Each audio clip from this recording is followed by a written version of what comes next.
Chair recognizes the gentleman from Texas, Mr. Smith, for 5 minutes. Thank you, Mr. Chairman. Mr. Chairman, Google has revolutionized the world, though not entirely in the way I expected.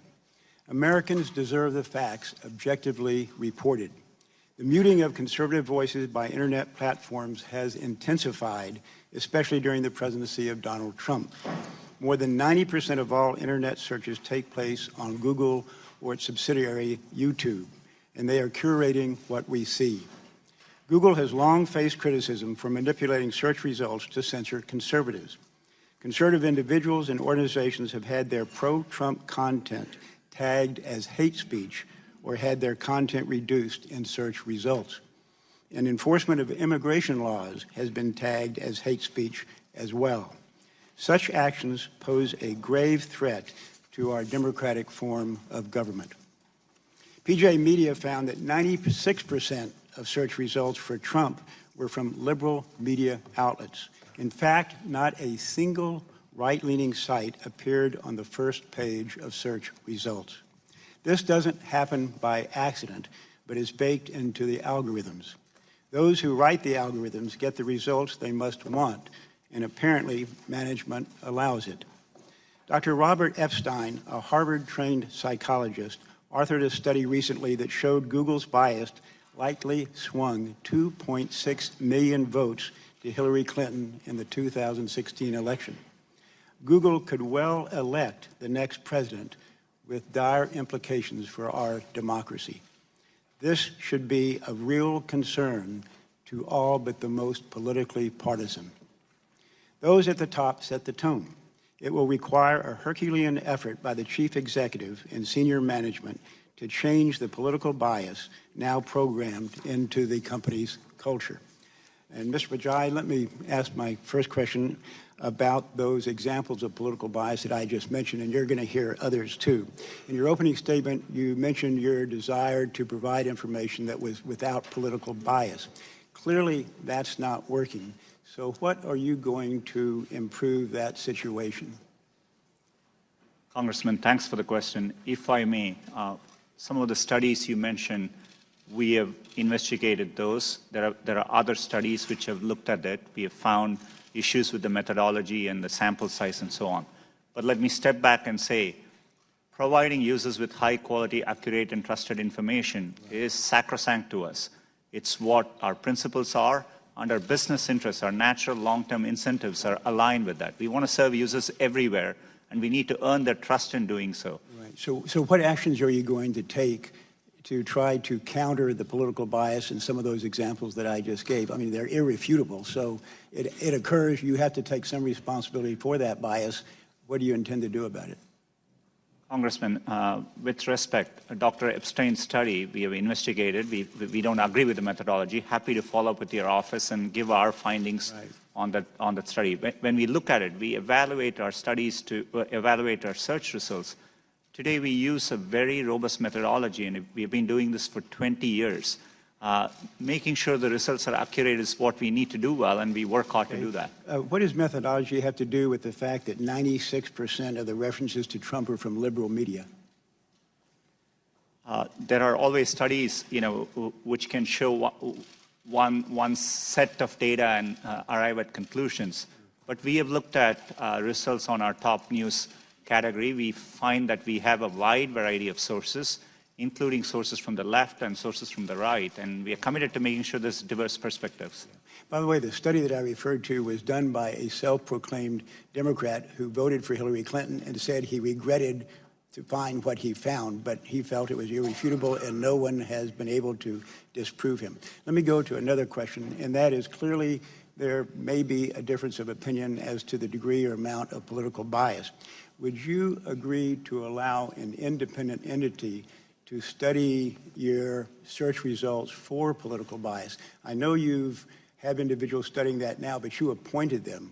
Would you allow a third-party, independent, outside organization to study your search results and cooperate with them to determine the degree, or if any, of political bias?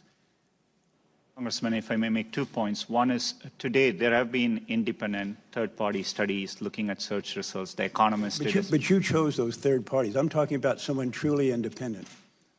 We didn't choose those third parties. I mean, they completed those studies. The second is we are transparent as to how we evaluate search. Yes. We publish our rater guidelines. We publish it externally, right, and raters evaluate it. And that's how we are trying hard to understand what users want, and this is something important to us to get right. I'm happy to follow up and explain the methodology and the studies which have been done by independent third parties. Okay. To my knowledge, again, you have picked those third parties, and I'd like to have someone truly independent study those results, number one. Number two, also to my knowledge, you've never sanctioned any employee for any type of, for manipulating the research results whatsoever. Is that the case? The time of the gentleman has expired, but Mr. Pichai will be allowed to answer the question. And very quickly, it's not possible for an individual employee or groups of employees to manipulate our search results. We have a robust framework, including many steps in the process. Well, and my time is up. Let me just say I disagree. I think humans can manipulate the process. It is a human process at its base. Thank you, Mr. Chairman. Yield back. Chair recognizes the gentlewoman from California, Ms. Lofgren, for 5 minutes. Thank you, Mr. Chairman, and thank you for being here, Mr. Pichai.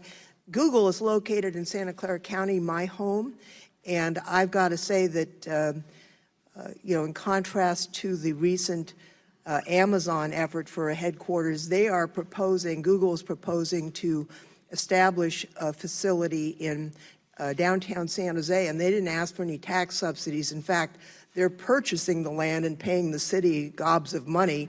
I'm going to be parochial and ask a question, because I think most people in San Jose are excited by the proposal, but there's anxiety about the impact on housing and whether Google intends to be a partner with the city of San Jose to make sure that we accommodate the housing that will be necessary for the 20,000 additional employees that are proposed in San Jose.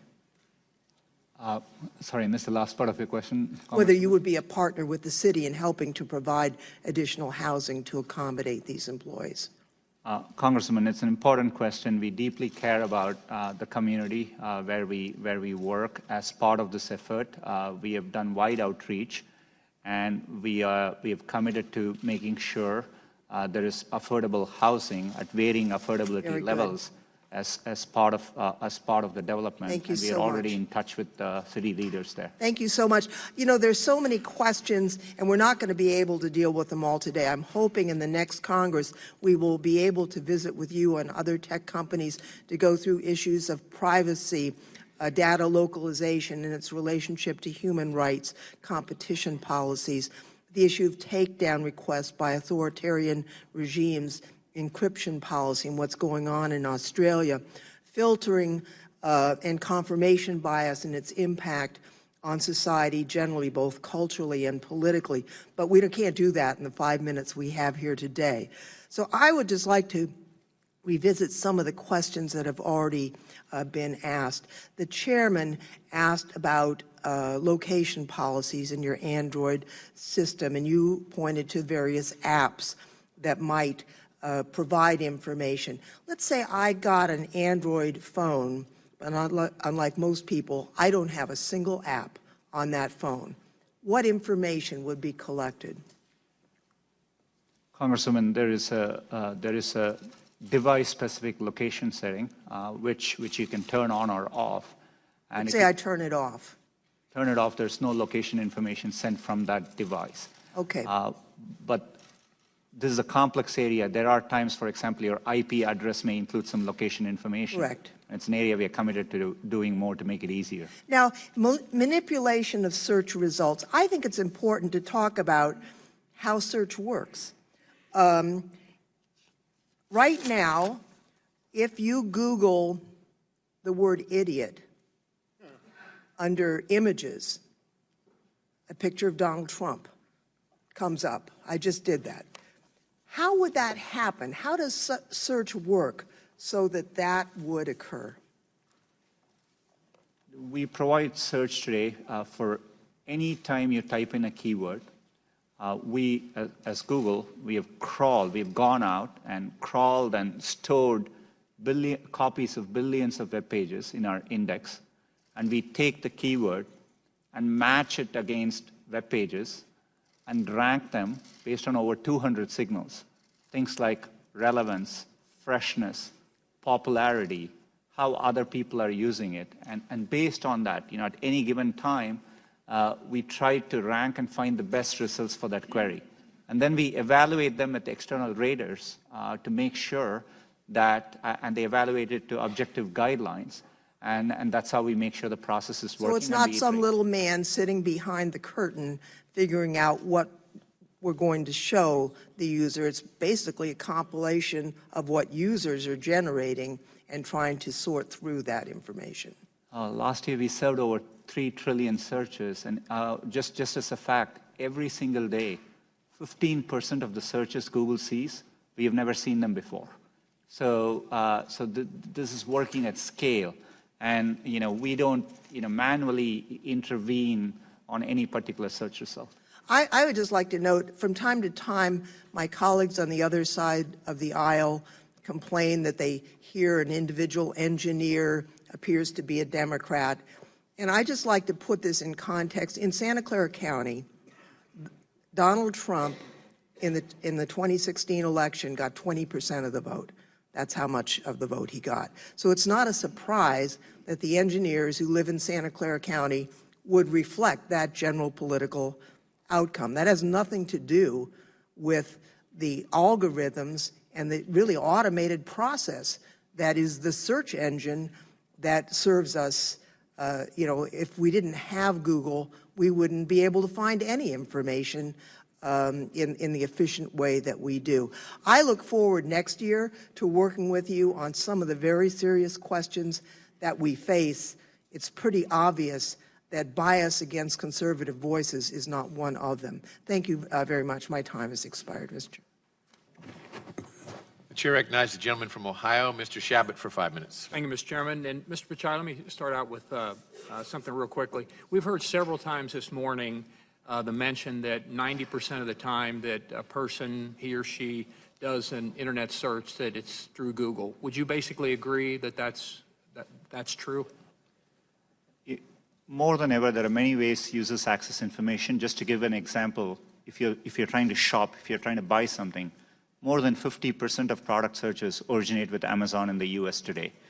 If you're looking for information on news, today you can get it from more sources than ever before. But do you dispute then the 90% number?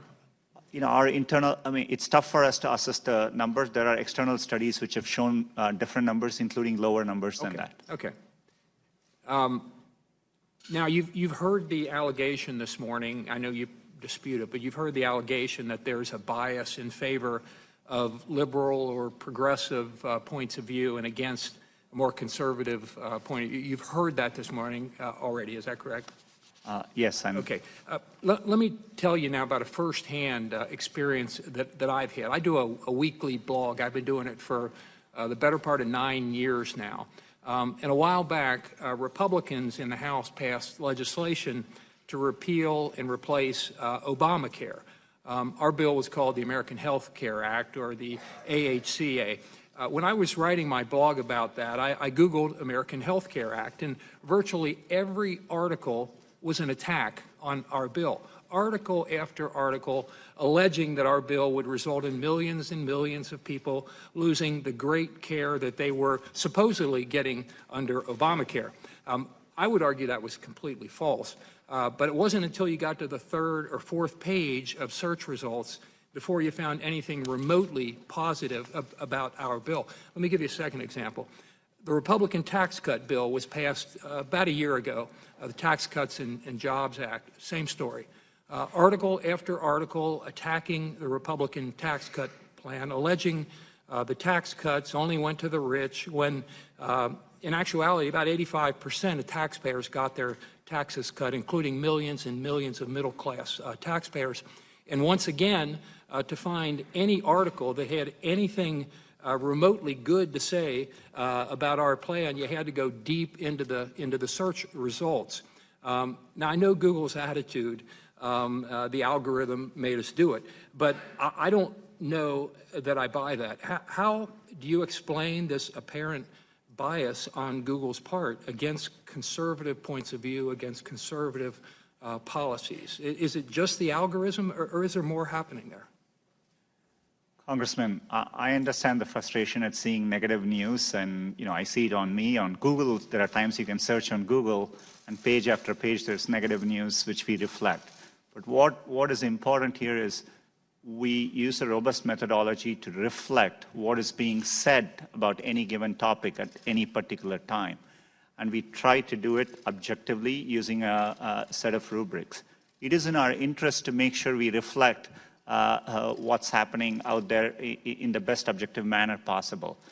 I can commit to you and I can assure you, we do it without regards to political ideology. Our algorithms have no notion of political sentiment. I guess I'm going to run out of time here. I apologize for interrupting, but and I sincerely believe that you believe what you're saying here. But you've got almost 90,000 employees. Somebody out there is doing something that just isn't working if you're looking for unbiased results. And I've seen this firsthand, time after time. I just mentioned two of the most obvious ones that people would remember. Yeah, those bills, heard about those.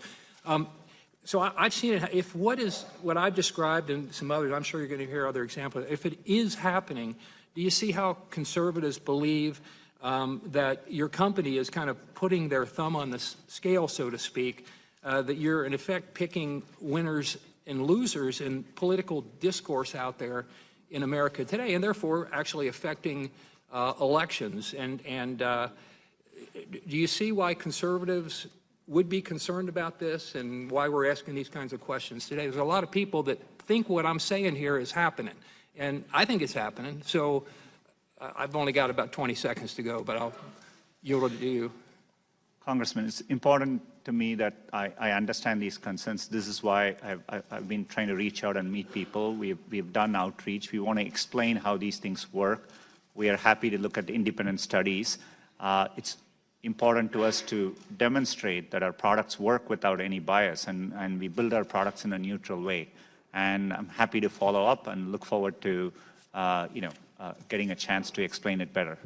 Thank you very much, and I appreciate your willingness to follow up, because I think a lot of people have a lot of questions. And I know I'm already out of time, but let me also thank Google for one thing, and I happen to be chair of the House Small Business Committee, and your company has worked with an awful lot of small businesses all across the country, created a lot of jobs, and I commend you for that. Yield back. The chair recognizes the gentleman from the gentlewoman from Texas, Ms. Jackson Lee, for 5 minutes. Good morning, Mr. Pichai. I'm right here. It's a pleasure to have you here this morning. I'm going to try and answer or offer to you questions initially that require just a yes or no answer, if you would. Does Google choose conservative voices over liberal voices? We approach our work without any political bias. We build it in a neutral way. Answer is no, or yes or no? No, Congressman. If hate speech provokes violence, is that the definition beyond other aspects that you consider that you would take it down? I know there are other aspects, but particularly encouraging violence. Does that get taken down? In primary purpose of inciting violence is what we consider as hate speech. Yes, Congressman. And it would be taken down? Yes, we would remove. I want to just take note of the fact that I look forward to best practices when we start the 116th Congress in terms of having more hearings. My view is that this committee has washed its hands clean of engaging in meaningful oversight of technology platform efforts to sift through content being sold by hostile foreign actors claiming to heighten social division at the peril of democracy. I won't ask a question on that, but I will make mention of the Universal Declaration of Human Rights, Article 12, which says no one should be subjected to arbitrary interference with his privacy. And it's been noted that Google does engage in reviewing emails. Would you commit to adhering to Article 12 of the Declaration of Human Rights as it relates to protecting the privacy of individual emails? You know, we think privacy is an important individual right. It's an important human right, and we are committed to upholding that. and happy to engage in any discussions with respect to that. I'd like to do so. We know that building the U.S. economy through innovation is very important. I would like to know whether or not you would be open to Google involving the AI economy to non-traditional areas of social economic groups. Data shows the impact of not having that access. Would you be welcome, or would you welcome invitations to those communities to do more than what has been done? Definitely, absolutely, yes. You received a letter from the Senate a few weeks ago regarding illegal drug sales. It's quite extensive, and my question is, have you made any efforts to deal with the facilitating of sale of counterfeit, substandard, and falsified medicines sold through illegal online pharmacies? Congressman, this is a national crisis. We have undertaken a lot of work in this area. We just recently rolled out, we participated in National Take Back Day. In Google Maps, we showed drop-off locations. We work with law enforcement here, and just last week, we received a corporate citizenship award from Partnership for Drug-Free America, and we are very committed to doing more work in this area. We applauded you in 2010 when Google took a very powerful stand of principle and democratic values over profits and came out of China. I am concerned that you are now going back into China and upholding the dragonfly procedures which would help censor Chinese persons seeking a lifeline of democracy and freedom. How can you do that, and what are you doing to minimize or to indicate that this is not best practices? Congressman, at the outset, right now we have no plans to launch in China. We don't have a search product there. Our core mission is to provide users access to information, and getting access to information is an important human right. So we are always compelled across the world to try hard to provide that information.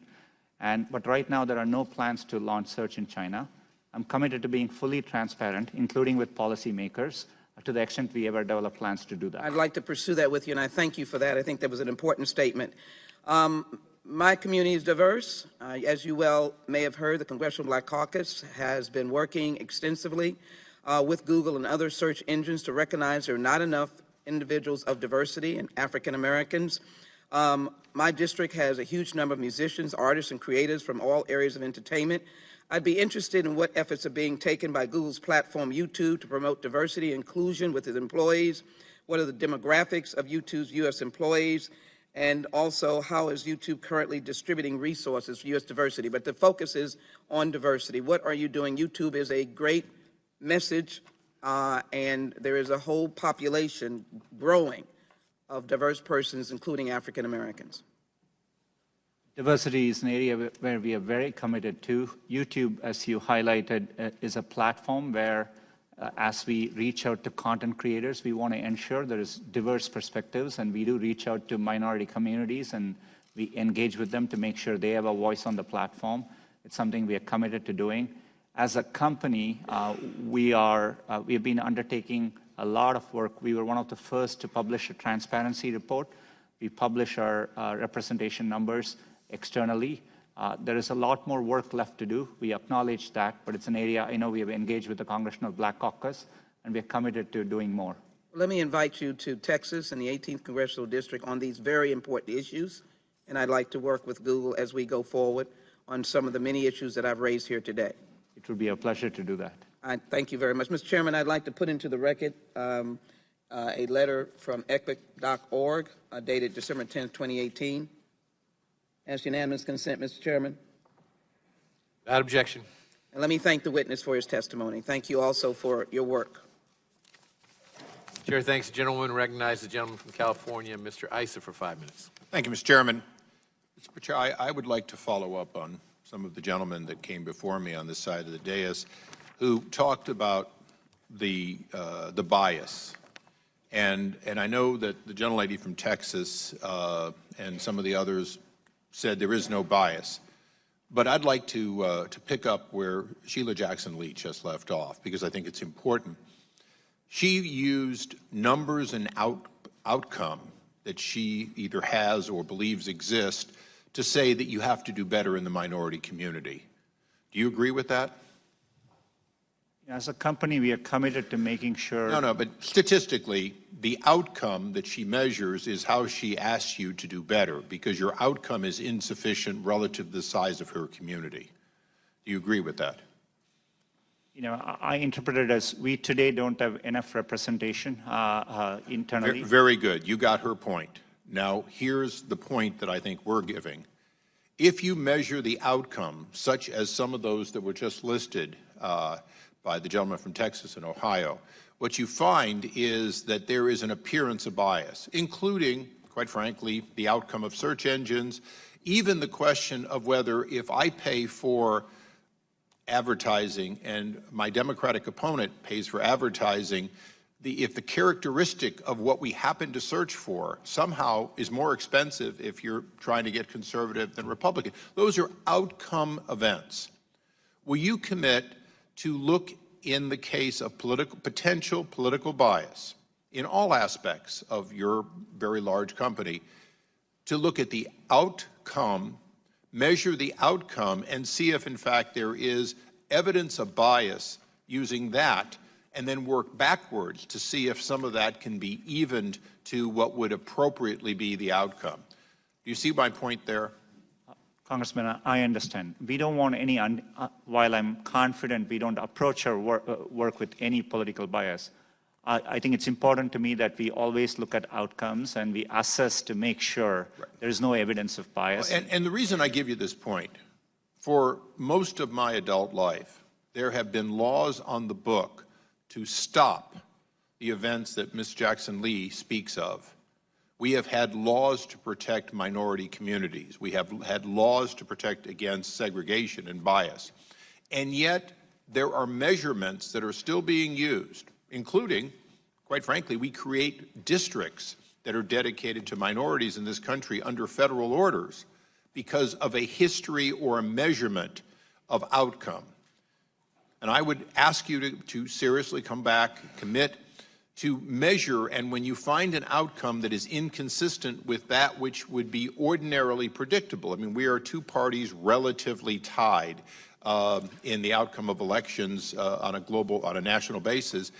If that outcome doesn't come out similar, then in fact you have the evidence to work backwards and see if in fact policies can be found which are causing that artificially, and which, by the way, might include an overzealous liberal crowd that simply spends more time trashing Republicans than vice versa. That might be what you find, but unless you look at the outcome, you're always going to say, well, we seem to be fair, but the outcome measured by my colleagues will, in fact, not work out. Congressman, I think it's a valid point. I appreciate it and happy to engage more and follow up on it. I want to get through just two more quick things. In your opening statement and in the questions you've asked, you have talked about turning off location and other data collection. And there are two things that I'm concerned about. Can you commit, as you go through generation 15, 16, 17 of your software, to improve the dashboard, the transparency, and the tools available to teach people how to protect their privacy, how to offload data, how to, in fact, turn off things they may not want to have in order to gain privacy? It's an area we want to do better. I want to acknowledge as the company has grown a lot, there is complexity, and it's something I do think we can do better. More than other we do today show clear dashboards with the data and give controls, but we want to simplify it, make it easier for average users to navigate these settings. And it's something we are working on. And I will tell you, each time I try to turn it on and off, refreshing my memory is a pain because there is no simple place to go to find out how to do it. But the reality is, I agree that you do have a dashboard, most don't. I ask unanimous consent now that an article from the Wall Street Journal, October 8th of 2018, be placed on the record. Without objection. And in that article, it talks about that the user data breach. And it also makes us aware that there's a memorandum at Google, and that memorandum has been requested by multiple members of Congress, including Senator Thune. Would you commit to provide that memorandum to Congress so that we can know more about the internal workings related to this breach? I'm happy to have my office follow up on it. I'm not fully aware of all the specifics there, but definitely I can commit to following up with your office on it. Thank you. Thank you, Mr. Chairman. Yield back. Chair thanks the gentleman and recognizes the gentleman from Tennessee, Mr. Cohen, for 5 minutes. Thank you, Mr. Chair. Howdy. First, I'd like to follow up what Mr. Issa was talking about. I use your apparatus often, or your search engine, and I don't understand all of the different ways that you can turn off the locations. There's so many different things. Have you considered having an online school that people could go to with a Google rep, and you could kind of log in and kind of ask questions, or have Google, and not like Comcast where you get put on hold for 30 minutes and then find somebody who you can't understand. Something easy to talk to somebody and say, how do I do this or that? Congressman, we are constantly looking for better ways to do it. One of the areas is giving online tutorials, and we haven't specifically looked at an option like that, but I'm happy to take that feedback. Today, we do remind people of privacy checkups, and we walk them through a flow. Around 20 million people come to it every day, and so we do. That's online, though. That's online. But you don't have individuals. I find it's a lot easier to talk to somebody and go, this is what I want, because the other thing is frustrating. But if you could look into that, I think would help. Privacy is something I think many people, and myself included, are interested in, but sometimes it's difficult to use the device to get that. Definitely. You said that you can turn off your location history, but that still your IP address will track your information. Is that correct? All I meant, not just common to Google. Today, many internet companies do collect and sometimes store IP information for security reasons. For example, we need to know the language in which we serve your search results.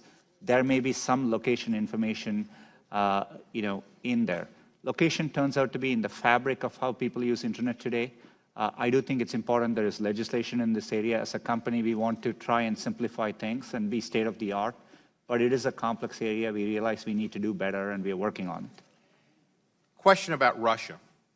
In recent months, authoritarian regimes, most prominently Vladimir Putin's regime in Russia, which seems to have first place, they're the Heisman winner of that, have used bots to manipulate YouTube's algorithms into restricting the accessibility of online content from democratic and human rights activists. Would the gentleman suspend Sure. the individual who has Stop the provided clock, us with a poster will remove that immediately from the room?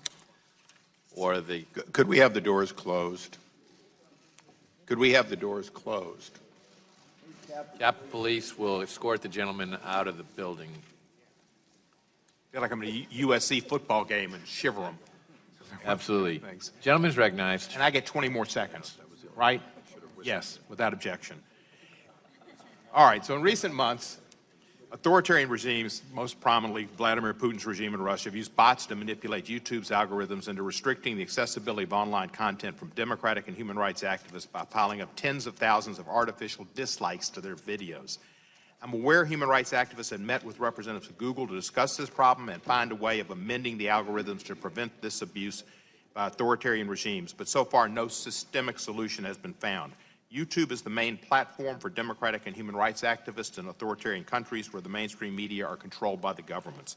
This results in YouTube algorithms as they currently operate, putting up barriers to the distribution of such content. What is YouTube and Google currently doing to address this problem? Congressman, both YouTube and Google are really committed to freedom of expression. We do want to be a platform by which people can get their messages out, and we work hard to do that. And, I'm not sure of all the specifics in that particular case, but happy to follow up. But in general, we work hard. We operate around the world. Part of the reason we do it is so that we can be a platform by which people can get their messages out, and including human rights activists. But there are ways that bots could influence the algorithm by going in and disliking or whatever. Is that not right? Throughout our systems, we deal with, spam bots and bots of many, many kinds. It's what we have worked hard over 20 years to make sure we can counter. We have several measures in place. We detect these activities, and we respond strongly. To follow up on this, should I talk? I heard on television this morning, MSNBC said you have almost 200 lobbyists, and it's amazing that they all look like Ed On. But should I just talk to one of the Ed Ons and ask him to get with you on this issue? We'll definitely have our office follow up. Yeah. Thank you, sir. And by the way, as far as MSNBC would be a news, I mean, if you're on MSNBC, wouldn't that be in your news? Is MSNBC a news provider? Is that your question? So if you, like I put my name in here, Rep. Steve Cohen, I punch news. This weekend I was on MSNBC 4 times. And yet the first thing that comes up is the Daily Caller, not exactly a liberal, but I guess well-known group. Then Roll Call, then Breitbart News, then the Memphis Business Journal, then Breitbart News, then Breitbart. So it looks like you are overly using conservative news organizations on your news. And I'd like you to look into overuse of conservative news organizations to put on liberal people's news on Google. And if you'd let me know about that, I'd appreciate it. You know, we do get concerns across both sides of the aisle. You know, I can assure you we do this in a neutral way, and we do this based on that specific keyword, what we are able to assess as the most relevant information. And I'm sure you try to, but it's hard for me to fathom being on MSNBC for like 8 minutes each show, 4 times, and there's more content on Breitbart News than MSNBC. That might say something about, well, I'm not going to say that. It's scary. Thank you, sir. Chair recognizes the gentleman from Ohio, Mr. Jordan, for 5 minutes. Thank you, Mr. Chairman. Mr. Pichai, in your opening statement, you said, I lead this company without political bias and work to ensure that our products operate that way. Ileana Murillo is Google's head of multicultural marketing. Does Ms. Murillo do good work? I'm not directly familiar with her work, but she's an employee of Google, and you know, we are proud of our employees. Well, you praised her work. The day after the 2016 election, in a 4-page email she wrote about her work with the Latino vote, she said, even Sundar gave our effort a shout-out. Is she referring to you there? She was referring to my communication around translation for a different related effort. Okay, well, I'm going to look at 2 other sentences she had in that long email, again, recapping her work in the 2016 election with the Latino vote. She said this, we pushed to get out the Latino vote with our features. A few lines down in her email, she qualified that sentence, and she said, we pushed to get out the Latino vote with our features in key states. And she specifically cites the states Florida and Nevada. Near the end of her email, in a similar sentence, she says, we supported partners like Voto Latino to pay for rides to the polls in key states. With me? I want to kind of analyze those 2 sentences. We pushed to get out the Latino vote with our features in key states. We supported partners like Voto Latino to pay for rides to the polls in key states. Is it fair to say that we in both sentences, Mr. Pichai, refers to Google? Congressman, we are very concerned whenever there are allegations like that. Our team looked into it. I'm not asking that question. I'm asking, is it fair to say that we in both sentences refers to the company Google? As Google, we wouldn't participate in any partisan efforts around any civic process, so you know, I don't think so. So we pushed and we supported partners like Voto Latino to pay for rides in polls in key states, and we pushed to get out the Latino vote during the 2016 election. And how were they getting that done? They were getting that done by, according to Ms. Murillo, your head of multicultural marketing, by altering your features or configuring your features in such a way and for paying for rides for people to get to the polls. Is that an accurate reading of those? That's all I'm asking. Is that fair to say what those sentences are talking about? Not aware of all the specifics, but we did look into it. We found no evidence that you know, there were any activity like that from Google towards that organization. So she's not telling the truth? For sure, we didn't find any supporting evidence of any such activity. She said she paid for rides to the polls, and they configured their features in such a way as to get out the Latino vote. And look, I actually think that's all okay. Right? I think that's just a good corporate citizen encouraging voter participation, encouraging people to participate in our election process. I think so far those sentences are just fine, but then there's 3 words at the end of each sentence that do cause me real concern. And those 3 words are, we push to get out the Latino vote with our features in key states. Now suddenly it gets political. We supported partners like Voto Latino to pay for rides to the polls in key states. Now, that makes everything different. So I got really just one question for you. Why? Why why did Google configure its features and pay for rides to the polls to get out the Latino vote only in key states? Congressman, as I said earlier, we found no evidence to substantiate those claims. The only effort we do around elections. So your head of multicultural marketing, who you praised her work in this email, gave her a shout out, was lying when she said you were trying to get out the Latino vote in key states? We today, in the U.S., around elections, we make it, and this is what users look to us for, where to register to vote, where to find your nearest polling place, what are the hours they are open, and we do those things effectively. I appreciate that, Mr. Pichai. And I already said that's being a good corporate citizen. What I'm asking is, why did you only do it in key states?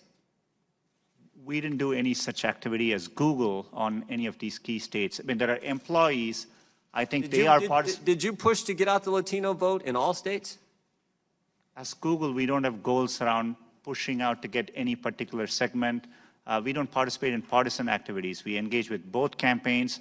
We support and sponsor debates across both sides of the aisle, and we provide users with information to get to elections. Your head of multicultural marketing said you were pushing to get out the Latino vote, paying for a ride to the polls for the Latino vote only in key states, and you're saying that's not accurate. Yes, that's right. We haven't found any evidence to substantiate any. So she just made it up out of thin air the day after the election and wrote this email to your top executives, and it's not true? Congressman, I'm happy to follow up, but I think the employees today do their own activities. We don't want the follow-up. I want the real answers right here in this committee. As I said earlier, we have looked into it. We didn't find Did you push to get out the key vote? And I would say the two most populous states for Latinos would be California and Texas. Did you push to get out the Latino vote and pay for people to go to the polls in California and Texas? We as a company didn't have any effort to push out votes for any particular demographic. That would be against our principles. We participate in the civic process in a nonpartisan way, and we think it's really important we do it that way. Well, I just think it's interesting, Mr. Chairman, I know I'm over time, but I think it's interesting that their head of multicultural marketing writes an email the day after the election where she talks about 71% of Latino votes voted for Hillary, but that wasn't enough. And she talks about paying for rides to the polls in key states for Latino votes to get out the Latino vote in key states. And the head of the company says that's not accurate. The time of the gentleman has expired. The witness may answer the question. Chairman, I think it's important for us, and we are happy to follow up with Congressman there, and we haven't found any evidence to substantiate those allegations. But does Ms. Murillo still work for the company? It's my understanding she does. Yes, sir. There you go. Chair recognizes the gentleman from Georgia, Mr. Johnson, for 5 minutes. Thank you, Mr. Pichai. Have you ever heard talk of this email that you were just asked about by your head of multicultural marketing? Not at that time, but later, when there was concerns expressed around it, I was made aware then. Mm-hmm. Is it true that she sent that email, or could that be fake news? My understanding is that there were emails which were sent, like the congressman referred to. But is your testimony today that Google did not configure its features to get out the Latino vote in key states? We don't build partisan features or features with any goals around affecting elections in those ways. We mainly focus our efforts on helping people register to vote, and we reach users across the United States. So anytime we do these efforts, informing people where to vote, these are used in a very distributed way, widely across the entire country. All right, thank you, sir. And Google's collection and use of consumers' data and its record of protecting consumers and their data are appropriate areas of congressional oversight. But sadly, this committee has neglected consumer protection as an area of oversight, choosing instead to squander their oversight responsibility and use its power so as to bully Google and other technology companies into minimizing negative news and comments about Republicans and, most importantly, the Trump administration. Yesterday, Google disclosed that private profile data of over 52 million users may have been exposed. I understand that you're phasing out the Google Plus platform, but many Americans trust your email platform and countless other products with their personal information. And you admit that you collect private data for use in advertising. How can we be assured, considering this new breach, that the personally identifiable information of consumers is safe with you? Congressman, it's an important question. This is why we undertake all these efforts. We do operate important products like Gmail. The reasons, building software inevitably has bugs associated as part of the process. We actually undertake a lot of efforts to find bugs, and so we find it, we root it out, and we fix it, and that's how we constantly make our systems better. And the biggest area of risk we normally we see for our users is around security, that their account gets hacked or something. That's why we work hard. Gmail is an area where we have invested a lot. We have an advanced protection program. I would encourage members of the Congress to sign up for it if you're using Gmail. It allows a second layer of protection to your account, which makes it much harder to get your account misappropriated in any way. All right, thank you. Yesterday, the New York Times published an in-depth investigation of your location tracking applications that sell purportedly personally identified data.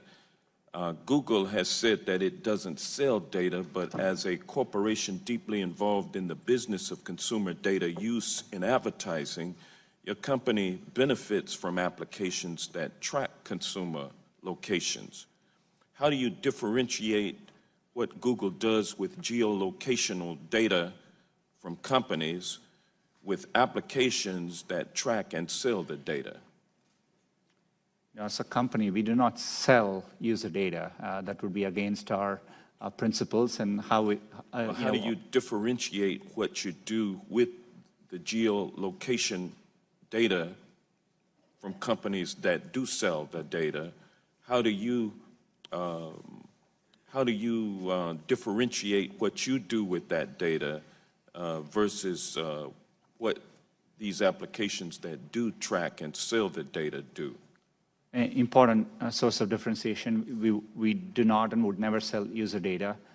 We do give consumers preferences about how their data is used for advertising. Most of our user experience, we make our advertising relevant based on the keywords you type in. That's where we get most of our information. You can just type in, control your ad settings into Google, and you can actually change the use of your personal data for advertising as well. We allow that as an option for our users. As my time expires, let me ask you, do you believe Google has done enough to be transparent in its data collecting policies? We always think there is more to do. It's an area which is going to be an ongoing area of effort for us. But we have invested a lot over the years, and we do make it very transparent, and we encourage users to go check it out. And in fact, every day, 20 million users go and check it. And over the last month, around 170 million users did check it. But we're going to continue and invest more in this area. Thank you. I yield back. The chair recognizes the gentleman from Texas, Mr. Poe, for 5 minutes. Thank you, Mr. Chairman. I'm over here on this side. I have an iPhone, and if I move from here and go over there and sit with my Democrat friends, which will make them real nervous, does Google track my movement? Does Google, through this phone, know that I have moved here and moved over to the left? It's either yes or no. Not by default. There may be a Google service which you've opted in to use, and if... So Google knows that I am moving over there. It's not a trick question. You make $100 million a year, you ought to be able to answer that question. Does Google know through this phone that I am moving over there and sit next to Mr. Johnson, which would make him real nervous? It's his question. It's yes or no. I wouldn't be able to answer without looking at... You can't say yes or no. Without knowing more details, sir. If I walk over there and sit next to Mr. Johnson, and carry my phone, does Google know that I was sitting here and then I moved over there? You're welcome anytime, Judge.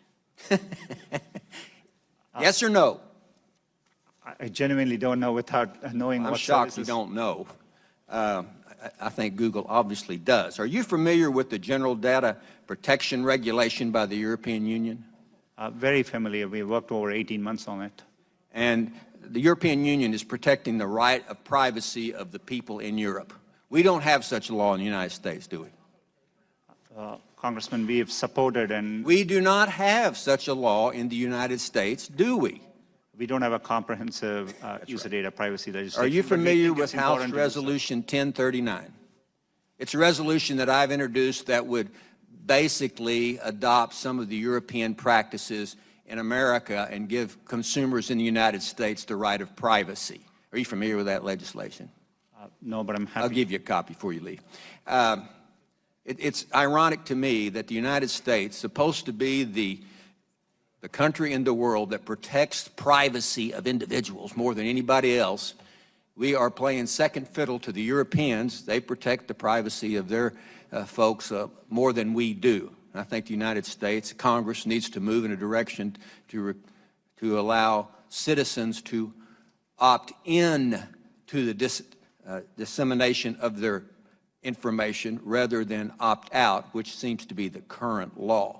As Mr. Cohen has stated, I think most Americans don't know all the things that this phone can do.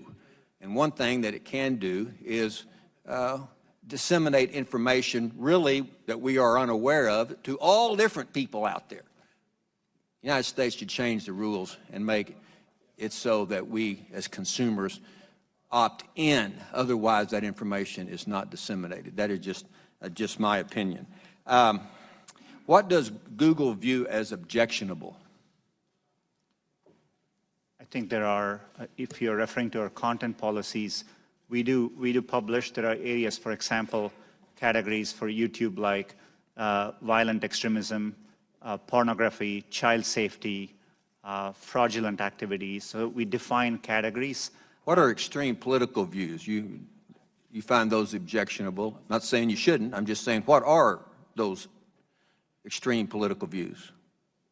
We think it's important. Google and YouTube are platforms which support So freedom of what are expression. those extreme political views that you find objectionable? We don't define any political views as objectionable. So you let all political views come on, even objectionable political views? We have areas which we have defined as not allowed on our platforms. For example, on YouTube, there are clear definitions around hate speech, but it's defined as speech which has the primary goal of inciting hatred or violence towards groups of people. You would agree that hate speech has many different definitions depending on who's doing the defining, wouldn't you agree? We understand it's a subjective area, could be open to interpretation, but we define it and we publish our definition of it, and we... Do you believe that Google has been brought out here in some question is biased?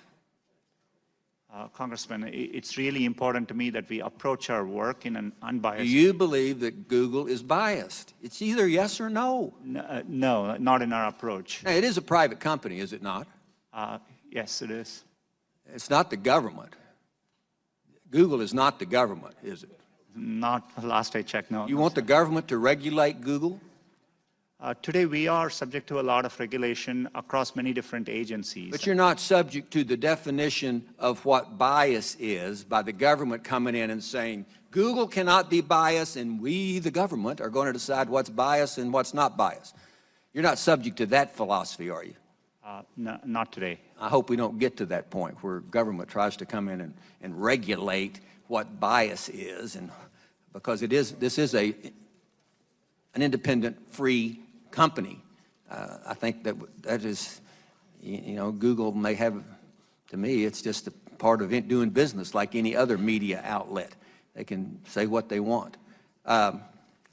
I've gone over time, Mr. Chairman. I have some other questions I'd like to submit for the record. Well, Mr. Chairman, if I might, the gentleman is certainly welcome to join me on this side of the aisle and switch parties at any time.